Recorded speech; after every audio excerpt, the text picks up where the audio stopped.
پاکستان پیشاور، خیبر پختونخوا، بلوچستان اور آزاد کشمیر کے مختلف حصوں میں شدید بارش اور برفباری کا سلسلہ شروع ہونے سے سردی کی شدت میں اضافہ ہو گیا۔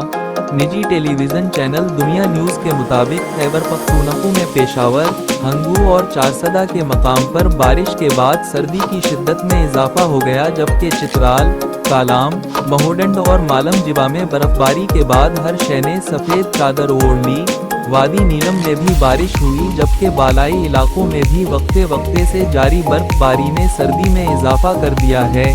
صوبہ بلوچستان میں بھی طویل انتظار کے بعد بارشوں کا سلسلہ شروع ہو گیا ہے۔ گزشتہ روز بارش کے ساتھ ہی صوبے بھر میں سردی کی شدت میں نمایاں اضافہ ریکارڈ کیا گیا۔ چمن شہر، قلعہ عبداللہ، توبہ اچکزئی میں تیز ہوا کے ساتھ بارش سے کئی علاقوں میں بجلی کے کھمبے، دیواریں گر گئیں اور درخت پتھر گئے۔ محکمہ موسمیات نے آئندہ دنوں بارش اور برفباری کا سلسلہ مزید جاری رہنے کا امکان ظاہر کیا ہے۔ سیاحوں کو محتاط رہنے اور غیر ضروری سفر سے گریز کی ہدایت کی گئی ہے۔